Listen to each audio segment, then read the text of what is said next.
Ladies and gentlemen of the American Jury and Bulldog Nation, I have been monitoring all the news that is going on as it relates to the election battle and the election fight, and it's looking really, really good. I mean, there's a lot going on. You have Georgia. There's a videotape of some nefarious activities going on.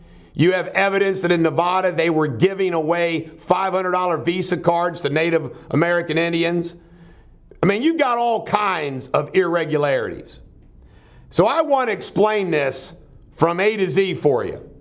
Because I got all these friends that contact me independent. People like Rick Huffinghoff. Calm down, Rick. Jeez, old Pete. Here it goes. I want to say this over and over again because none of the media outlets are talking about it. It's called making a record. Everything that Giuliani and Sidney Powell and the others are doing is making a record. They're putting into the court record affidavits, expert affidavits, testimony, and at these hearings that you've been watching across the country, they're calling witnesses, putting in evidence. The reason why that is very important is that appellate courts have to review the record. So, they don't care. And none of the news networks, none of the podcasts. I watch Ingram, Hannity, Tucker Carlson. I watch all the good guys, Newsmax. Nobody's explaining this to you, folks. These rulings in the lower courts don't mean anything. You have to go to the lower court, the appeals court, the state Supreme Court, the circuit courts. Why? To get to the United States Supreme Court. These lower courts mean nothing. Nobody's playing. All the media does, Trump lost again. Trump lost again. Trump lost again. Yeah, he's losing in lower courts with Democratic judges, or the fact that Trump appointed a federal judge, folks, or Bush. By the way, Bush appointed John Roberts. Need I say more? The fact that Trump appointed a judge doesn't mean anything anyway. Because you know what? Trump doesn't know these people. He appoints them based upon U.S. senators in that state's recommendation. So the fact that two Bushies and a Trumper ruled against him in Pennsylvania doesn't mean anything. They're not his guys. The Supreme Court. The Supreme Court, folks, is political. It is. They have to be approved by the Senate. They go through a political process. The Supreme Court, and who is on the Supreme Court? Alito ordered the Pennsylvania late-in votes to be set aside. Kavanaugh. Kamala Harris really went after him, didn't he? Gorsuch. Arizona. He's got Arizona connections. Clarence Thomas. Who beat him up in the Anita Hill hearings? Biden. Amy Coney Barrett. Who swore her in that White House ceremony? Clarence Thomas. Who is she a disciple of? Scalia. I'm telling you right now, there's 5 votes there for Trump, as long as he gets the record made and they take it. Now, the U.S. Supreme Court can decline to take it all. If they do, it's over. If they decline it, it's over.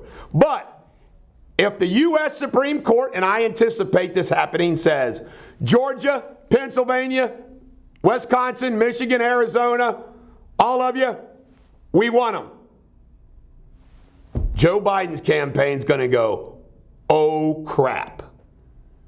And I predict that's what's going to happen. The other thing is that cracks me up is we heard for 4 years, Russia, Russia, Russia. Like Marsha, Marsha, Marsha. Russia, Russia, Russia, Russia.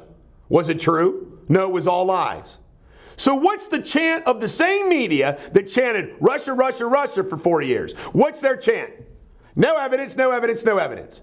It's like they think that they can say it over and over and over again that you and I are going to believe it. No evidence? They're full of crap. There's all kinds of evidence, and it's being placed in the record. Folks, the media, social media, are co-conspirators in this thing. Remember, they want him to concede so bad, and he won't, and it drives them crazy. What did Hillary tell Joe to do? Never concede. Well, Hillary, old Donald's just following your advice. The political gangsters want this thing over. And what normally happens? The Republican wimps let them get away with it. You know what? Let's talk real turkey here. Can you and I not accept on every political level, local, state, regional, national, there's always going to be some political influence. Come on, it's politics. Victor belongs to spoils. We can all accept that, can't we? I can. I think you can too. But can we accept outward brazen corruption? Hell no. We're not talking about to the victor belongs to spoils. We're talking about brazen political corruption in the election of a president. By the way, who is so stupid that they don't think this can happen? Really?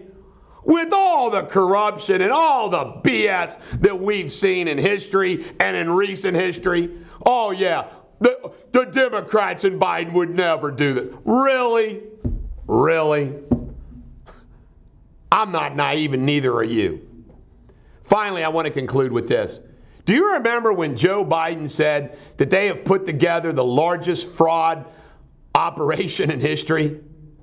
I don't think he misspoke. I think that was his senility, knowing he could stay in his basement, not go anywhere except the honking rallies, and know that they had something ready in Atlanta, Philadelphia, Michigan, Madison, so forth and so on. He knew the fix was in. Election night, Trump's way up. They stopped voting. Bring in the trucks. No, there wasn't any corruption. Unverified signatures on mail-in ballots.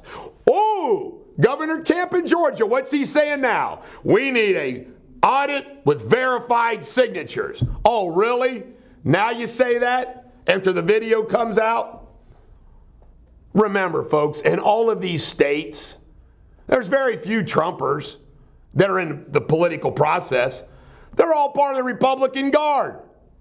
Half of them want Trump to go as much as anybody. This is the Bulldog. Every dog has their day.